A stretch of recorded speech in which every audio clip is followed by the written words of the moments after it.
In Northwest news, firefighters are mopping up that wildfire that threatened homes outside the central Oregon city of Bend. Fire spokeswoman Lisa Clark said today that fire crews have a containment line all the way around the Two Bulls fire and are working to strengthen it. It is 25% contained at 10 square miles of mostly private timberland on the eastern outskirts of Bend. An evacuation order remained in effect for about 50 scattered rural homes.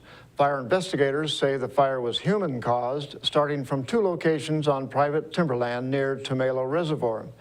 Cascade Timberlands has offered a $2,000 reward for information on how the fire started Saturday afternoon. Clark says the area where the fire started has no developed campgrounds, but is a popular place for parties. There was a shooting at a Portland high school and 2 people died, one being the shooter. 1 teacher was injured and treated at the scene. CNN reporter Melissa Rainey has the details. A sadly familiar scene. Students file out of Reynolds High School near Portland, Oregon, after shots rang out there this morning, leaving 2 people dead and 1 teacher injured. A gunman entered the high school this morning, shot 1 student. Unfortunately, that student has died. The gunman was located, and the gunman is also deceased. No word yet on how the shooter died. The call came into police early Tuesday, the second to last day of school. Dozens of law enforcement officers and emergency crews swarmed Reynolds High School. Troutdale police say the shooter used a rifle. At this point, police aren't releasing the gunman's name. Worried parents rushed to the school, then were told to meet their kids at a nearby store parking lot. We're sure he's okay, but, you know, until you hear that,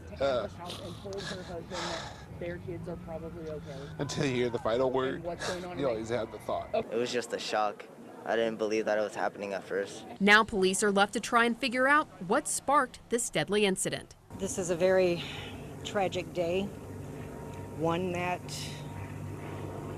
I had hoped would never, ever be part of my experience. I'm Melissa Rainey reporting. An anchor that may be from one of the earliest ships to explore Northwest waters has been recovered from Admiralty Inlet off Whidbey Island. The anchor was found 6 years ago by sea cucumber diver Doug Monk, who formed Anchor Ventures with amateur historian Scott Grimm to bring it to the surface. It may be the anchor lost by the HMS Chatham as it explored with Captain George Vancouver's HMS Discovery in 1792. The 900-pound anchor was taken Monday to the Northwest Maritime Center in Port Townsend. It will be prepared for shipping to Texas A&M University in College Station, Texas, where experts will try to determine whether it's really the anchor lost 222 years ago.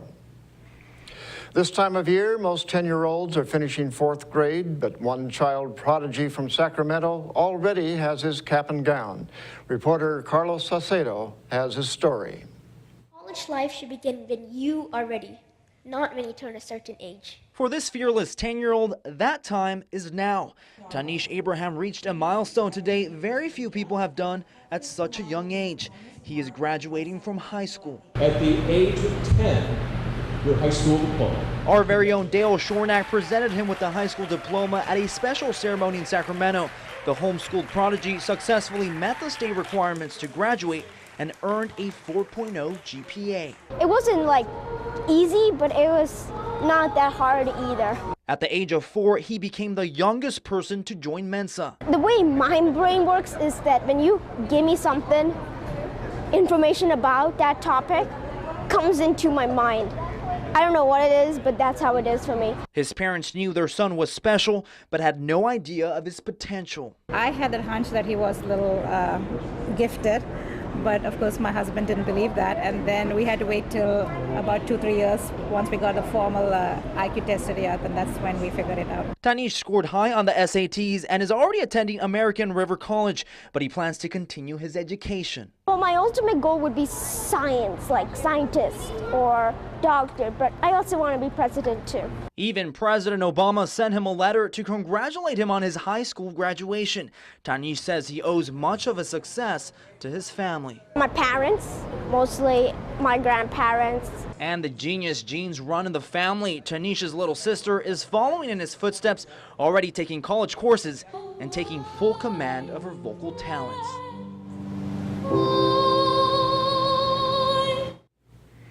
And that's going to do it for us here at iFIBER 1 News. We want to thank you for watching, and we'll see you again tomorrow.